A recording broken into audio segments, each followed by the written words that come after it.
पूरा ब्रह्मांड जो कुछ भी हम देख रहे हैं, पूरा अस्तित्व जो कुछ भी हम देख रहे हैं, ये सब चेतना है। चेतना के अतिरिक्त और कुछ भी नहीं है।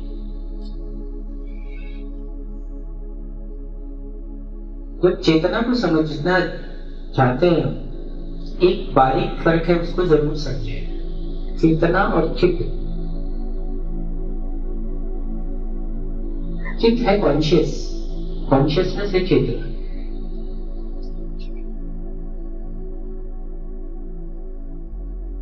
आज हम बात करेंगे कृष्णा कॉन्शियसनेस। और जब कृष्ण की बात आती है, कृष्ण चेतना या कृष्ण कॉन्शियसनेस की बात आती है, तो बात बहुत ही ऊपर चली जाती है। आज हम समझेंगे थोड़ा क्या है कृष्ण कॉन्शियसनेस, क्या है कॉन्शियसनेस। ओशो ने जैसा कि बताया, होश पहली बात है। इस होश की बात बार बार होती है, हमें उस होश का पता होता है।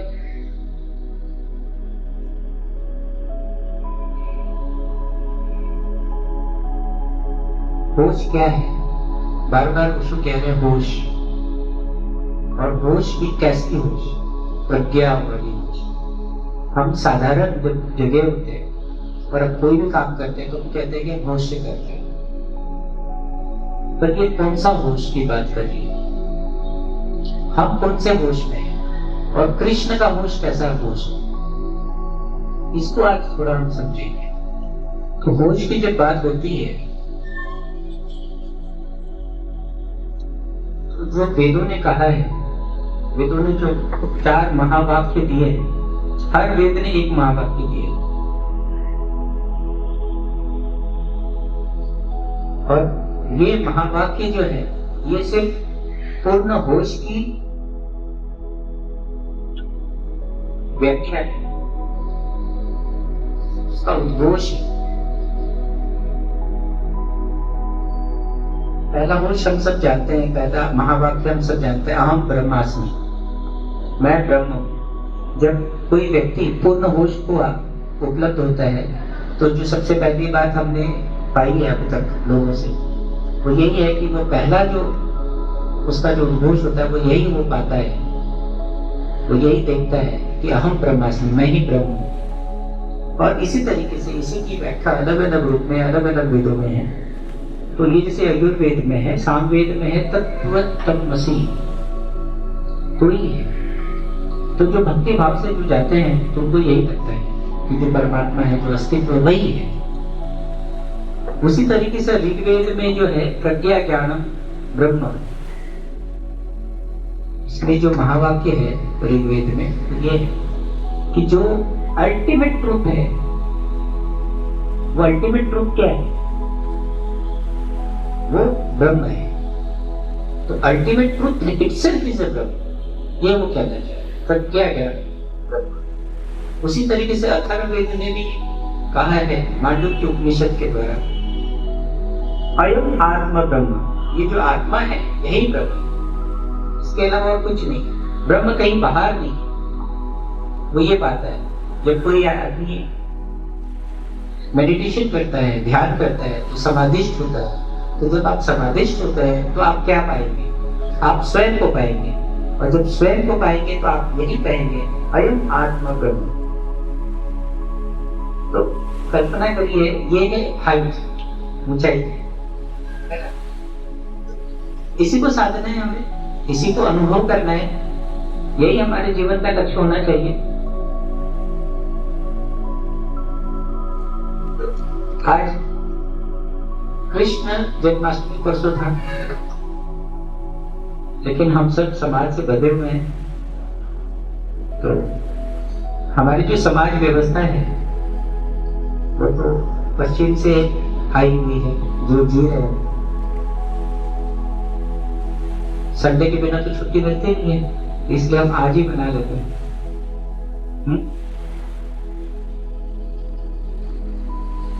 तो कृष्ण कॉन्शियसनेस को समझने के लिए ये जो 4 महावाक्य मैंने आपको बताया है,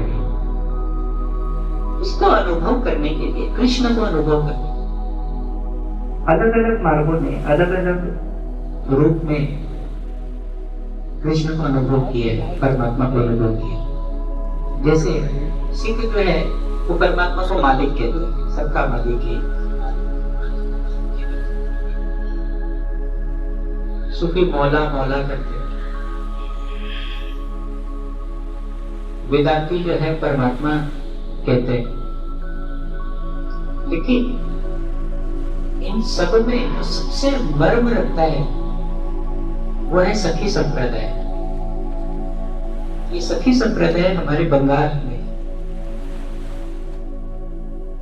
पूरी दुनिया में इससे ज्यादा मार्मिक और कोई नहीं है।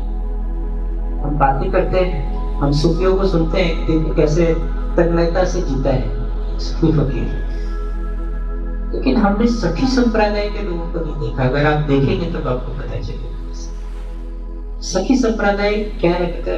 रामकृष्ण जो है सखी संप्रदाय को उन्होंने साधा था।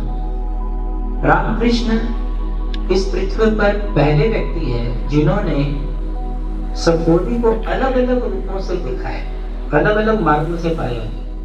जैसे पीएचडी होते हैं ना, आपने एक विषय पे पीएचडी किया, फिर आपकी अगर इच्छा है तो आप दूसरे सब्जेक्ट पर भी पीएचडी कर सकते हैं, तीसरे पर भी कर सकते हैं। तो पीएचडी करना तो आसान है, डबल ट्रिपल पीएचडी आपको मिल जाएंगे, हालांकि वो भी बहुत कम है। लेकिन इनलाइटेड कहाँ मिलता है? कोई 1000-2000 सालों में लगता है कि कोई इनलाइटेड होता है ना। अब अगर इनलाइटेड हो गया तो आप सोचिए कि दुनिया की झंझट, थोड़ा सा बोध आने से हमें ही लगता है कि ये क्या पागल हो गए। तो सोचिए जो अगर कोई इनलाइटेड हो जाएगा तो उसकी क्या गति होगी। उसके बावजूद भी उन्होंने कई कई मार्गों से इनलाइटमेंट को देखा है, संबोधि को चखा है। उनमें से एक ये मार्ग था सखी संप्रदाय का मार्ग। सखी संप्रदाय में जो साधक है वो अपने आप को सखी मानता है अपने आप, और जो परमात्मा है मान लेते हैं कृष्ण। कृष्ण जो है वो मेरे प्रेमी है और मैं उनका सखी हूं। वो नर है, मैं नारी, क्योंकि फेमिनाइन होता है ना सखी। तो जो औरतें होती है वो तो ठीक है, फेमिनाइन होती है, बायोलॉजिकली होती है, लेकिन जो मेल होते हैं ना वो भी फेमिनाइन हो जाते हैं। वो भी साड़ी पहन के सोते हैं रात को। दिन में तो फिर हंसी उड़ेगी, लेकिन रात को वो भी साड़ी पहन के सोते हैं। वो कृष्ण को जो है वो साथ में लेके सोते हैं, जैसे प्रेमिका को आप लेके सोते हैं।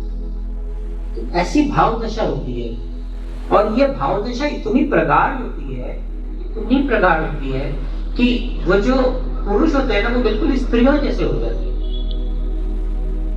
और ये जो प्रगाढ़ता है ये बायोलॉजिकल चेंज ला देता है। तो रामकृष्ण के स्तन बड़े हो गए, उनकी चाल जो है वो बिल्कुल स्त्रियों की जैसे होती थी। हार्मोनल चेंज आ गया, और यहाँ तक भी ठीक था। हम लोग कई लोगों को देखेंगे, कई मीम्स को देखेंगे, उनके स्तन बड़े होते हैं, है ना। लेकिन एक बहुत ही अजीब बात हुई आज तक जो नहीं देखी गई है, वो ये कि उनको मेंस्ट्रुअल पीरियड शुरू हो गया था।